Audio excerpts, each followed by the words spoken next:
जगदोत्पत्त्यादिहेतवे तापत्रय विनाशाय श्रीकृष्णाय वयं नमः।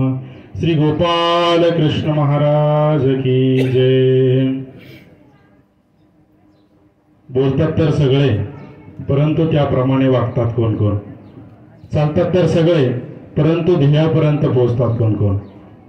बंधूंनो, ज्यावेळेस आपण डोळ्याने पाहत असतो त्याला पाहणे किंवा प्रदर्शन असं म्हटलं जातं, परंतु ज्यावेळेस भावपूर्वक, अंतःकरणपूर्वक, श्रद्धापूर्वक आपण पाहतो त्याला दर्शन असं म्हटलं जातं।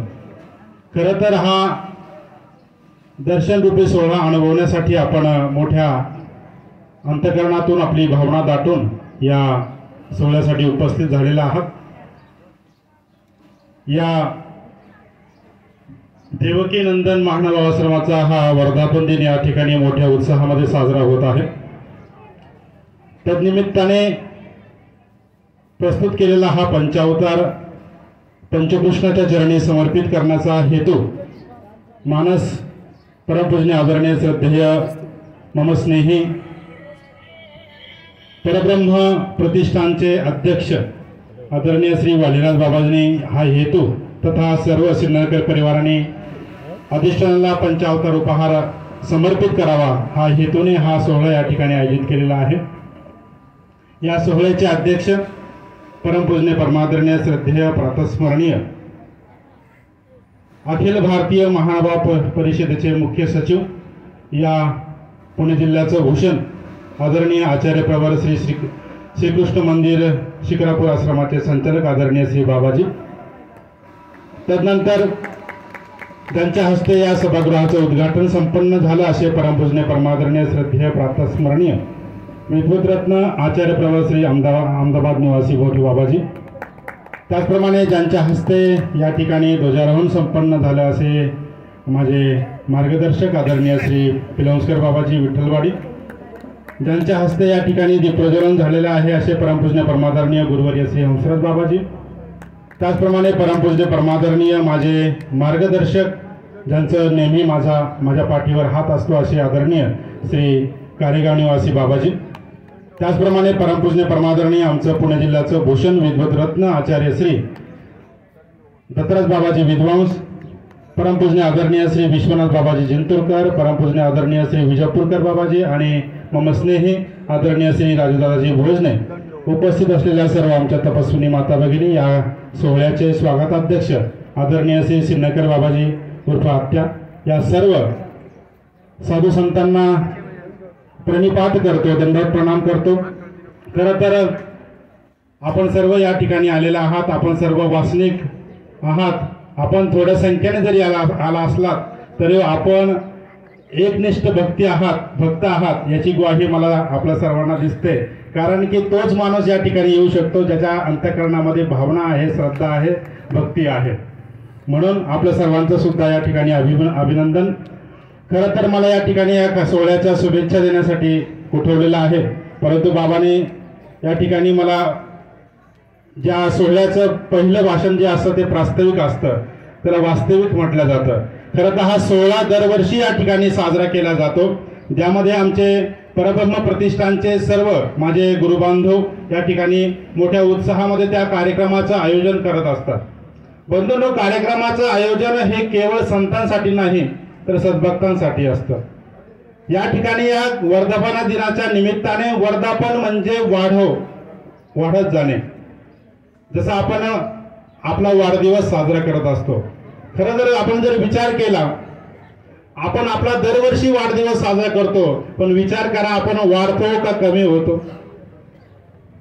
100 वर्षाचं परमेश्वराने आपल्याला आयुष्य दिलेलं आहे, एक वर्ष आपण वाढत गेलो म्हणजे आपलं एक वर्ष कमी होत गेलेलं आहे। खऱ्या अर्थानं वाढदिवस कशाचा साजरा करावा? तर मंदिराचा साजरा करावा। कारण मंदिर म्हणजे म्हणजे मांगल्य, देव म्हणजे दिव्यत्व, र म्हणजे रमणीयता, ज्यांच्यामध्ये जिथे गेल्यानंतर आपल्याला मांगल्य प्राप्त होतं, पवित्रता भावना आपल्यामध्ये प्राप्त होते। देव म्हणजे दिव्यत्व, परमेश्वराची सामर्थ्याची विभूती आपल्यामध्ये येऊन आपल्या अंतःकरणामध्ये बसतं। आणि त्या ठिकाणी रमणीयता म्हणजे आपल्या मनाला त्या ठिकाणी धीर मिळतो, त्याला मंदिर असं म्हटलं जातं. त्या मंदिराचा वर्धापन दिन खऱ्या अर्थानं जेवढं मंदिर जुनं होत राहतं तेवढी त्याची प्रतिष्ठा वाढत राहते, त्याची मान्यता वाढत असते. म्हणून मंदिराचा वर्धापन दिन त्या ठिकाणी साजरा करत असतात. मंदिराच्या माध्यमातून आपण काय करत असतो की मंदिरामध्ये आपण ज्या वेळेस जातो त्यावेळेस आपल्या मनातली जी उत्कंठा आहे, आपल्या मनातली जी भावना आहे ती समर्पित करण्याचं एकमेव ठिकाण कोणतं असेल ते म्हणजे फक्त मंदिर आहे. आपण कुणापाशी जरी गेलो, कितीही भावना आपण आपल्या दुःख यातना जरी सांगितल्या तर त्याच्यामध्ये वाढ होते, परंतु कमी त्या ठिकाणी होऊ शकत नाही. पण ज्यावेळेस मंदिरामध्ये जे अधिष्ठान आहे त्या अधिष्ठानाच्या ठिकाणी तुम्ही 2 वासरू जर गाळले तर निश्चित म्हणतात की किंचित दुःखी पापन असे. तुम्ही जर त्या ठिकाणी जवळ परमेश्वराच्या ठिकाणी नतमस्तक होऊन अंतःकरण भावपूर्वक जर आपण आपले 2 वासरू जर गाळले तर निश्चित तुमचा पापाचा डोंगर सुद्धा कमी झाल्याशिवाय राहणार नाही. हे मंदिराचं महत्व आहे. त्या मंदिराच्या माध्यमातून पंचावतार उपाय या ठिकाणी साजरा केला जातो. का बरं पंचावतार साजरा करावा? कशाला एवढा मोठा खर्च करायचा आहे? कशाला मोठे पदार्थ जमा करायचे?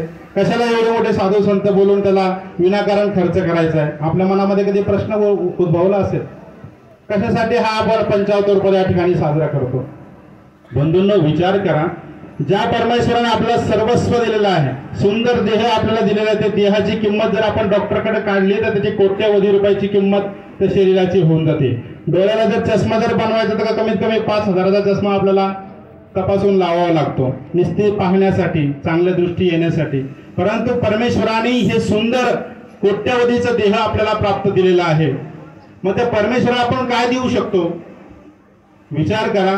परमेश्वराने या वर्षभरामध्ये आपण जेवढे पदार्थ पाहतो, जेवढे पदार्थ खातो, कधी विचार आला काय एखादा घास आपण परमेश्वराला द्यावा? ज्याने निर्माण केला, कमीत कमी त्याला आपला हातातला हात घास नाही, परंतु कधीतरी त्याला संकल्प सोडून श्रीकृष्ण अर्पण करावा, कधी मनामध्ये भावना येते का?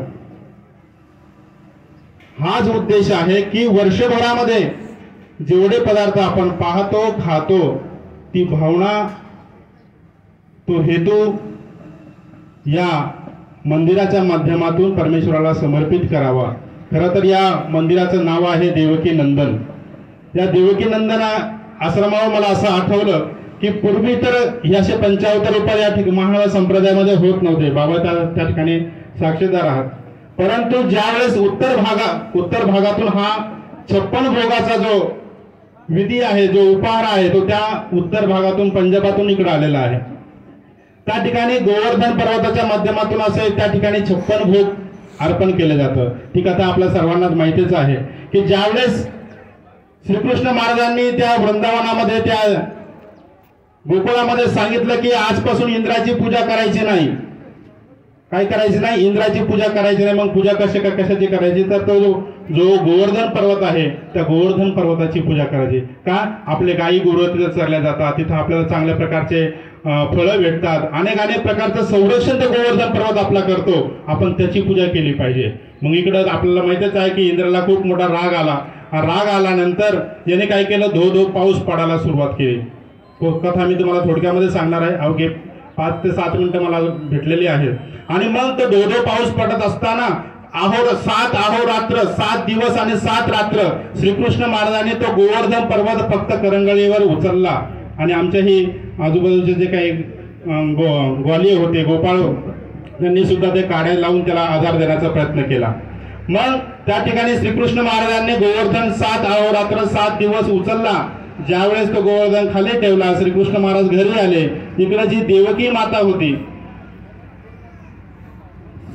यशोदा माता होती, त्या यशोदा मातेला असं वाटलं की माझा कृष्ण, माझा कान्हा, माझा लाल हा 7 अहोरात्र भुकेला आहे, उपाशी आहे, त्याला काय करावं, काय खाऊ घालावं असं तिला वाटलं. म्हणून त्या काळामध्ये त्या श्रीमद भागवत कथेमध्ये असं आलं आहे की तिने 56 भोग त्या ठिकाणी तयार केले आणि तेव्हापासून हा पंचावतार उपहार करण्याचा उद्देश, हा हेतू त्या ठिकाणी त्यावेळेसपासून चालू झाला. असाच हेतू आपण सुद्धा वर्षभरामधून निश्चित आपले जे पदार्थ आपण निर्हेतुक बुद्धीने ज्यावेळेस परमेश्वराला समर्पित करतो, निश्चित तो परमेश्वर सुद्धा आपला म्हणतात ना, भाव का भूका हूं मैं बस भाव ही मुझको चाहिए, भाव से कर दे समर्पण यही मेरा सत्कार है. आपण काय देणार आहोत? त्यांनी या सगळ्या सृष्टीची त्यांनी निर्मिती केलेली आहे, त्याला आपण काय देणार आहे? तो कशाचा भुकेला आहे? भाव का